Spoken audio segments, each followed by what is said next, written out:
the senseless escalation of the police's use of violence has left protesters with no choice but to upgrade their protective gear accordingly.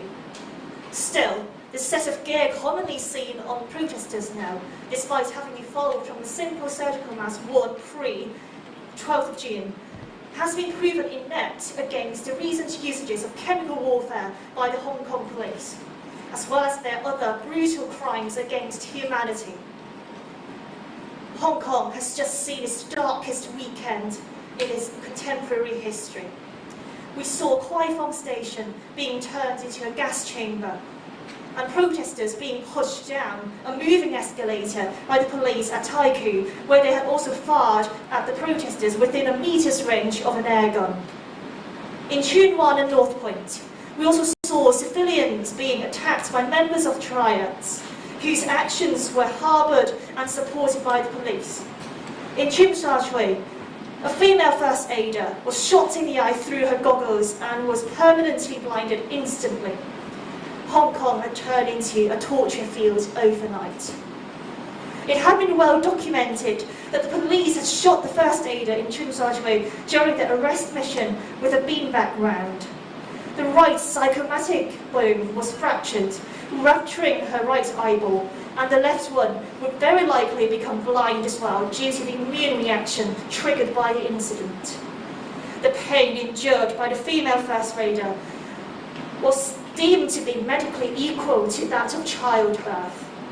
It is clearly stated within international protocols that beanbag rounds should be only fired at the lower half of the body. Usage at the head is considered illegal.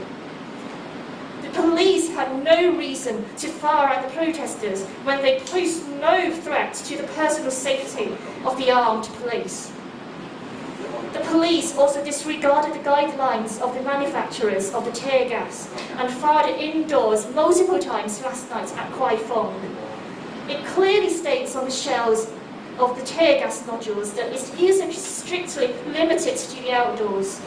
According to research articles, being exposed to one shot of tear gas within a closed indoor space for 60 minutes results in death. The gassing of Kwai Fong Station was equivalent to killing by firearm, quoting from the chairperson of the Hong Kong Public Doctors Association, Ms. Arisa Namar. As stated in the Crimes Torture Ordinance, a public official or person acting in official capacity, whatever the official's or the person's nationality or citizenship, commits the offence of torture if the person intentionally inflicts severe pain or suffering on another in the performance or the purported performance of his or her official duties. The illegally excessive violence used by the Hong Kong police over the weekend show their intent to kill in many of the cases. The police must be put under the investigation of an independent committee immediately. The police are also suspected to have incited and committed violence and framing the protesters for these acts.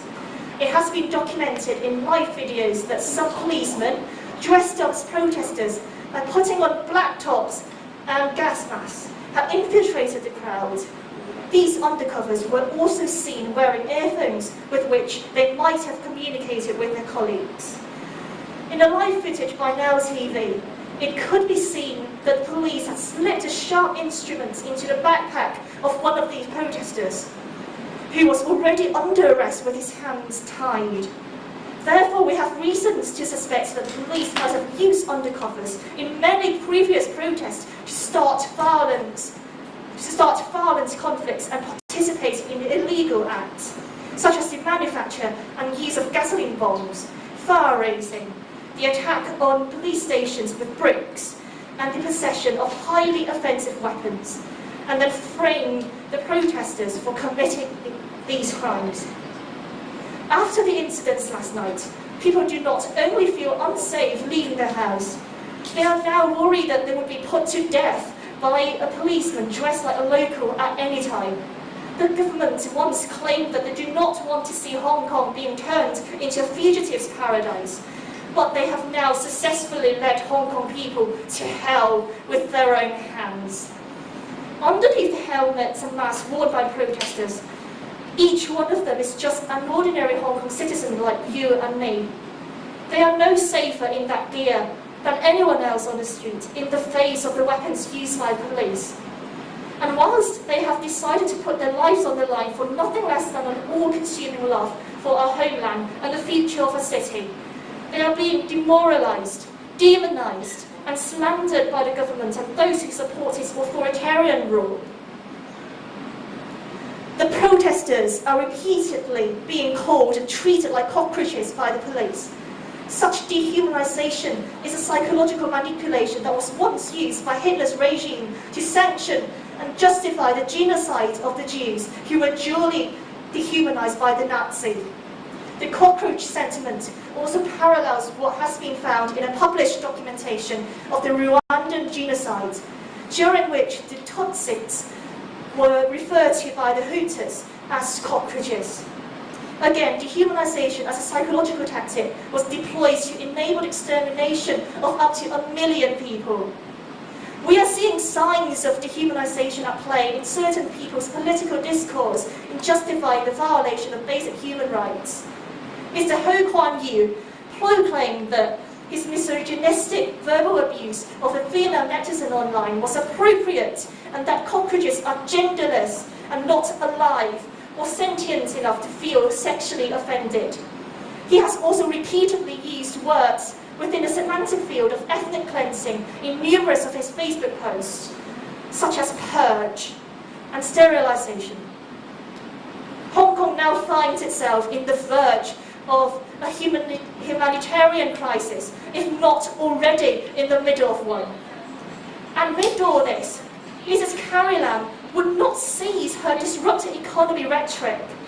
Her latest no-stake sentiment shows her ignorance of the fact that a large proportion of the protesters are well-educated, highly paid professionals working in highly regarded sectors in the society. Her account of the protesters as foolish, unemployed youngsters being bought off by a mysterious foreign power to start fire everywhere in Hong Kong is completely unfounded.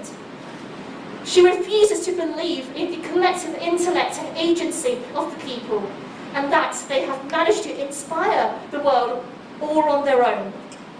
As a governor, she hedges herself behind the erroneous and already overused arguments of a deteriorating social economy due to the protest, and attack the people by spreading hate speeches instead of standing up to the core issues.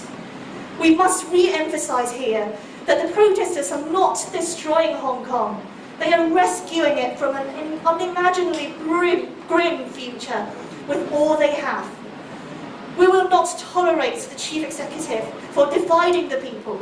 She cannot hide from the vox populi indefinitely. Only by materialising all and every one of our 5 demands may our society get back on track again. We Hong Kongers shall not yield.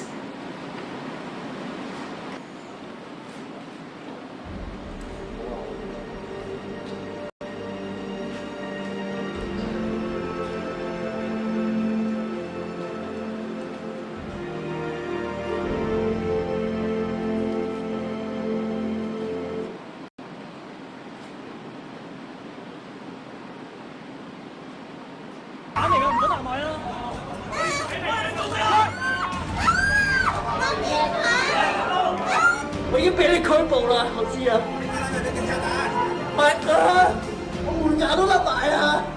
對唔住啊，得啦，我知啦。唔好就我哋。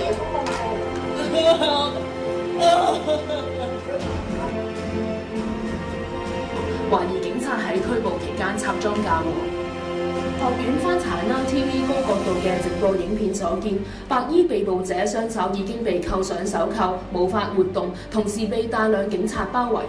影片入面清楚可以見到，當被捕者俾左邊嘅警察警告之際，喺佢身後嘅警察打開佢嘅背囊，再順勢將一支大嘅竹枝放入被捕者嘅背囊入面，同被捕者所講嘅吻合，懷疑係被警察插贓嫁禍。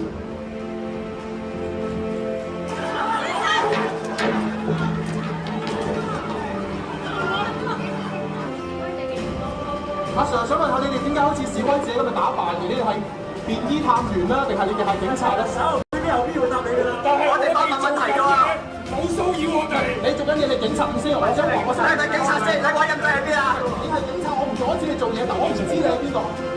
記者喺邊啊？呢度，呢度，記者呢度。TVB 記者。我想問你係咪阿 Sir 先？你係咪警察？Sir 先，你唔係阿 Sir，我點解阻止住你啊？你係示威者嘅話，定係你係邊一方面啊？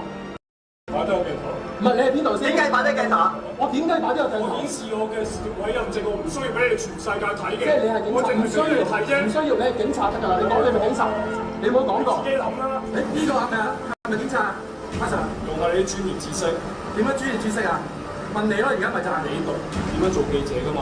而家問你啊，而家問緊你。而家問我，你自己去衡量㗎嘛。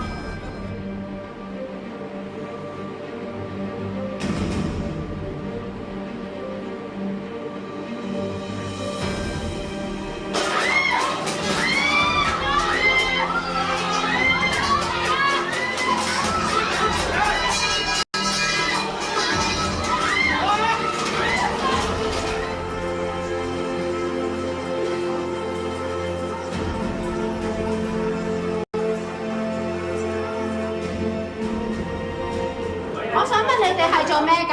你哋係咩人嚟㗎？你哋係咩人啊？做咩啊？我哋係咩人？救命啊！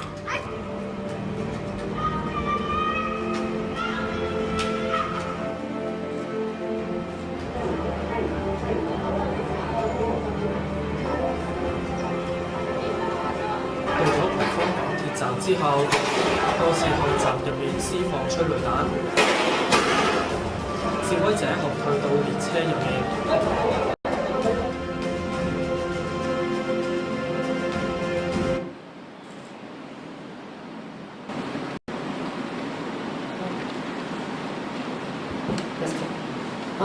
Just a question. Are you worried that frontline protesters will be at a greater risk in future for taking part in these protests? Because you mentioned that you suspect some police officers have infiltrated the protests. Are you worried that this will put the movement at a greater risk? And secondly, how would you like the government to respond to your demand? Is that it's setting up an independent commission of inquiry enough to end the protest that you are organizing right now? So I didn't quite catch your first question. I'm really sorry about that. So would you please repeat your first question, please?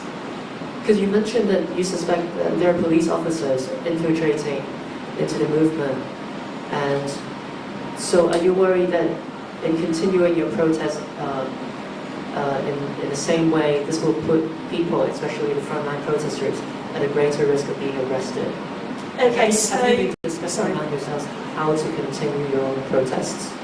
Okay, so your first question was on the infiltration of police undercovers to crowd of protesters, and whether that would place frontliners in further danger on top of all they would have to endure during a protest.